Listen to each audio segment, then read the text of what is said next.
look to Tulip Siddiq to close the case for the proposition.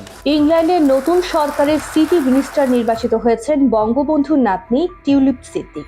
মঙ্গলবার 9 July British সরকারের এক বিবৃতিতে এই নিয়োগের কথা জানানো হয়েছে। In politics, the only thing that can change matters at the moment.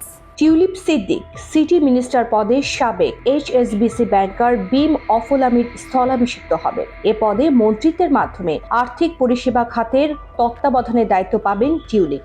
And I've been dying to drop the shadow in front of my name, so let's see what happens. Labour party গত সপ্তাহে ইংল্যান্ডের নির্বাচনে বড় জয় পায়। এর ফলে দেশটির প্রধানমন্ত্রী হিসেবে কনজারভেটিভ দলের ঋষি সুনাকের স্থলাভিষিক্ত হন কিয়ার স্টারমার। 14 বছর পর স্টারমারের মাধ্যমে ইংল্যান্ডের ক্ষমতায় এসেছে লেবার পার্টি। শুরুর দিকে স্টারমারকে লেবার নেতা হিসেবে যে কয়েকজন মনোনীত করেছিলেন তার মধ্যে ছিলেন এমপি টিউলিপ সিদ্দিকও।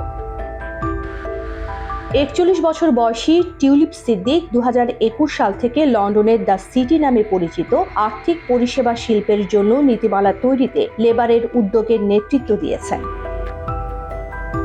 এবারের নির্বাচনে হ্যামস্টেড ও হাইগেট থেকে টানা চতুর্থবারের মতো নির্বাচনে বিজয়ী হয়েছেন টিউলিপ। 2023 সালে হ্যামস্টেড ও কিলবার্ন নির্বাচনী এলাকার স্থলে হ্যামস্টেড ও হাইগেট পুনঃপ্রতিষ্ঠা করা হয়। 2015 সাল থেকে এই আসন ধরে রেখেছেন লেবারের টিউলিপ সিদ্দিক।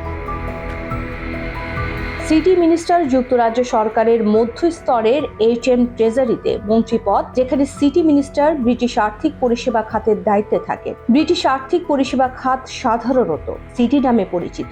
সিটি মিনিস্টারের কাজ হল ব্রিটিশ সরকারের জাতীয় অর্থ ব্যবস্থা কার্যকর করা এবং অর্থনৈতিক নীতিমালার বিকাশ ঘটানো।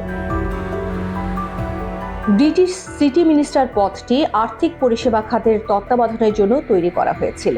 ব্যাংকিং, বীমা এবং আর্থিক বাজারকে প্রভাবিত করে এমন নীতিমালা নিয়ে কাজ করাই সিটি মিনিস্টারের দায়িত্ব। সিটি মিনিস্টারের আর্থিক শিল্পকে সমর্থন করতে এবং ভোক্তাদের সুরক্ষার জন্য ট্রেজারি ও অন্যান্য সরকারি বিভাগের সাথে ঘনিষ্ঠভাবে কাজ করে। এ পদে দায়িত্ব পাওয়া টিউলিপ সিদ্দিক এখন থেকে ইংল্যান্ডের অর্থ মন্ত্রণালয়ের অধীনে আর্থিক সেবা খাতের নিয়ন্ত্রকের ভূমিকা পালন করবেন। ইংল্যান্ডের আর্থিক সেবা খাতের বিভিন্ন নীতিমালা নির্ধারণ ও প্রণয়নে নেতৃত্ব দেবেন তিনি। অর্থনৈতিক খাতের প্রযুক্তি ও ক্রিপ্টোকারেন্সি নিয়ন্ত্রণ এবং ঋণ ব্যবস্থাপনা সংক্রান্ত নীতি নির্ধারণের দায়িত্ব পালন করতে হবে তাকে।